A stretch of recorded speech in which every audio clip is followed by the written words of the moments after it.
যেইটার দায়িত্ব আল্লাহ আমাদেরকে দিয়েছেন ওইটার বিষয়ে আমরা বেখবর হয়ে আছি, বেহুশ হয়ে আছি। আল্লাহ আমাদের আমলের ঈমানের উপরে ভিত্তি করে আখিরাতে নাজাত দেবেন এইটার কোনো খবর আমাদের নেই। অথচ যেটার দায়িত্ব আল্লাহ নিজের হাতে নিয়েছেন ওইটা নিয়ে পেরেশান হয়ে আজ হাজারো মানুষ জাহান্নামের টিকিট কেটে বিদায় নিচ্ছে।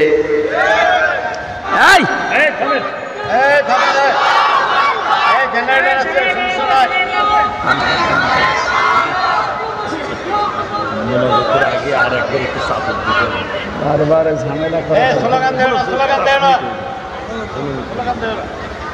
বলছে কিন্তু একবার এতক্ষণ সময় নিলেন আবার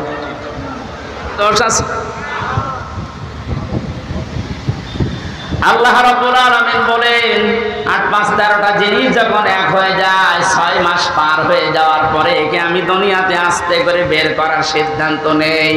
আল্লাহু আখরাজাকুম মিন বুতুনি উম্মাহাতিকুম লা তা'লামুনা শাইআ। মায়ের পেট থেকে আস্তে করে দুনিয়ার ময়দানে আমি আল্লাহ তোকে নিয়ে আসলাম। এমন অবস্থায় নিয়ে এসেছিলাম যখন কিছু খেতে পারতিস না। এই জন্য আমি আল্লাহ তোর মায়ের স্তনে ৬ মাস আগেই তোর জন্য খাবার আমার রব নামের কারণে গরম করে রেডি করে রেখেছি। মায়ের স্তনের ভেতরে যদি একটা বোটা দিতাম, চষা মারলে অনেকগুলো দুধ এসে তোর কচি কণ্ঠ আটকিয়ে যেত, মরে যেতে, শ্বাস নিতে পারতে না। আমি যে রব নামটা নিয়েছি এই কারণে মায়ের ওই স্তনে সূক্ষ্ম সূক্ষ্ম ৩২টা ছিদ্র দিয়েছি। একবার চষা দিলে যেন একবার এই দুধগুলো এসে তোর মুখের ভেতরে প্রবেশ না করে, ওই জায়গায় জমা হয়ে সূক্ষ্ম সূক্ষ্ম ৩২টা ছিদ্র দিয়ে আস্তে আস্তে করে এসে তোর জীবন আমি বাঁচিয়েছি। আমি রব নামটা খেলা করার জন্য নেয়নি। মুখটা নাপাক করি না, মায়ের পেটের ভেতরে নাভির ভেতর দিয়ে খাবার পাস করে দিয়ে তোর মুখটা পবিত্র রেখেছিলাম। অথচ দুনিয়ায় আসার পরে আমি তোর দিকে তাকিয়ে দেখি এই মুখের ভেতরে কত হারাম অপবিত্র নাপাক জিনিস দিয়ে ভর্তি করিস। কথা বলেন ঠিক কিনা? আপনি কি মনে করেন শুধুমাত্র কুকুরের পায়খানা, মানুষের পায়খানা, শুকুরের গোশত খাওয়ায় হারাম? ভাইয়ের জমি যারা, বোনের জমি যারা জাল দলিল করে ফাঁকি দিয়ে লিখে নেয় ওইটাও কুকুরের মাংসের মতোই হারাম। যারা মেয়ের জমি ফাঁকি দিয়ে ছেলেকে লিখে দিয়েছেন, আপনি বিশ্বাস করতে পারেন জাহান্নামের টিকিট আপনার একটা বুক করা হয়ে গেছে। শরীক ফাঁকি দেওয়া মানুষ বগুড়ায় নেই, এই কথা বলেন। যারা শরীক ফাঁকি দিয়েছেন আপনার ইবাদত কবুল বন্ধ হয়ে গেছে, আগে ওইগুলো ফেরত দেবেন। আজকেই বাড়িতে বোনের সম্পদ আগে ফেরত দেবেন, তারপর আপনি নামাজ পড়া আরম্ভ করবেন।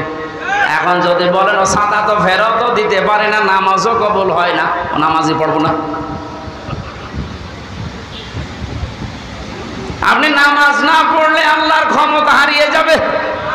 বলেন, নিজের কপালের নিচে আপনি আঘাত করছেন, নিজের পায়ের নিচে কোড়াল মারছেন, এই সময়টা আর দুনিয়ায় ফেরত পাবেন না।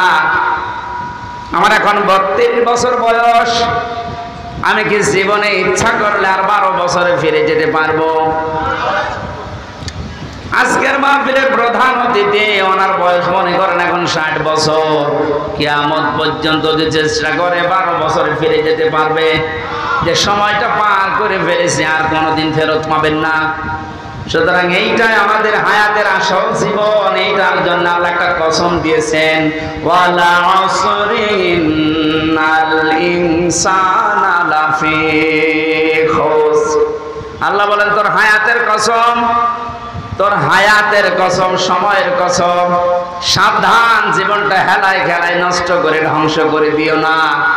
পেছনের দিকে তাকাও আর ভাবো এই সময়টা যেহেতু আর ফেরত আসছে না, সামনে যতটুকু হায়াত আছে এটা আমার কাছে একটা নিয়ামত। এটা কি?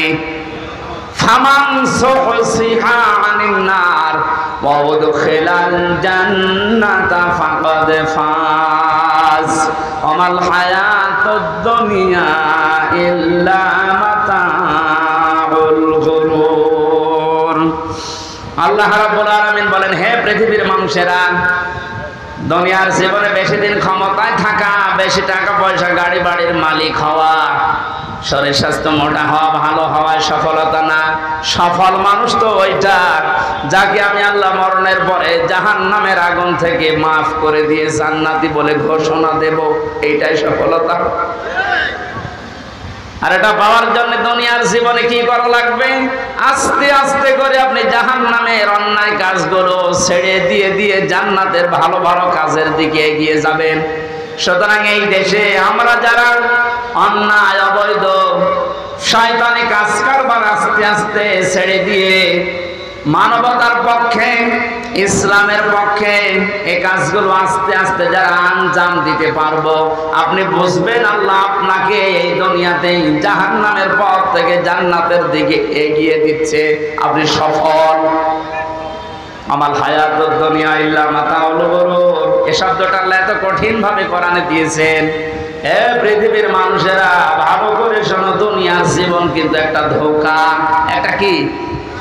আপনার সন্তান আপনার জন্য ধোঁকা, স্ত্রী ধোঁকা, টাকা পয়সা, ক্ষমতা, প্রভাব, প্রতিপত্তি সবগুলো আল্লাহ বলেন ধোঁকা। বিশ্বাস যদি না হয়, মিথ্যায় চোখ বন্ধ করে দেখেন এগুলো কেমন ধোঁকা। আল্লাহ এই ধোঁকাটা এখনই আমাকে বোঝার তৌফিক দিন। ও বগুড়াবাসী, এটা যত তাড়াতাড়ি বুঝতে পারবেন তত তাড়াতাড়ি আপনার কল্যাণ হবে। আপনি যদি এখনই বোঝেন যে হ্যাঁ এগুলো আসলে ধোঁকা, আপনার অন্যায় অবৈধ কাজের ভাগ দুনিয়ায় কেউ নেবে না, অথচ অবৈধ কাজ করে যা কামাই করবেন ওগুলো ভাগ নেওয়ার জন্য হাজারো মানুষ বসে আছে। এই ধোঁকা থেকে বাঁচার জন্য আল্লাহ রাব্বুল আলামিনের সাহায্য কামনা করা দরকার। আল্লাহ পাক আমাদেরকে জানিয়েছেন, আমি যে নামটা নিয়েছি রব, তোকে আস্তে আস্তে করে দুনিয়ার জীবনে এনে মুখটা পবিত্র করে রেখেছিলাম, তুই মুখটা আর পবিত্র রাখতে পারলি না। হারাম, অবৈধ এবং নাপাক জিনিস দিয়ে মুখটা পবিত্র অপবিত্র করে আমার কাছে আসলি। আমি তো শুধু নাম নিয়ে শেষ করে দেয়নি, নামের কার্যকারিতা, গুণাগুণ আমি আল্লাহ ওগুলো বাস্তবে বহন করি। আমি রাজ্জাক নাম নিয়েছি, শুধু নিয়েই শেষ করে দেয়নি। রাজ্জাক নামের কারণে পৃথিবীর যত সৃষ্টি আছে সবাইকে আমি আল্লাহ রিজিক দেই। জোরে বলেন সুবহানাল্লাহ। রিজকের দায়িত্ব কার? আরো জোরে বলেন। জাহান্নাম থেকে বাঁচার দায়িত্ব কার? যেইটার দায়িত্ব আল্লাহ আমাদেরকে দিয়েছেন ওইটার বিষয়ে আমরা বেখবর হয়ে আছি, বেহুশ হয়ে আছি। আল্লাহ আমাদের আমলের, ঈমানের উপরে ভিত্তি করে আখিরাতে নাজাত দেবেন, এইটার কোনো খবর আমাদের নেই। অথচ যেটার দায়িত্ব আল্লাহ নিজের হাতে নিয়েছেন ওইটা নিয়ে পেরেশান হয়ে আজ হাজারো মানুষ জাহান্নামের টিকিট কেটে বিদায় নিচ্ছে। আল্লাহ মাতাউল গুরুরটা একটু বসার তৌফিক আমাদেরকে দাও না, বলে না আমি।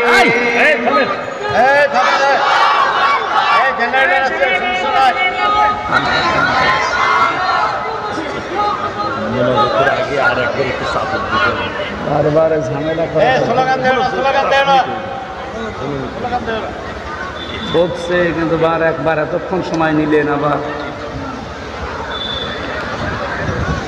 সুবহানাল্লাহ, আলহামদুলিল্লাহ, লা ইলাহা ইল্লাল্লাহ। সুবহানাল্লাহ, আলহামদুলিল্লাহ, লা ইলাহা ইল্লাল্লাহ। লা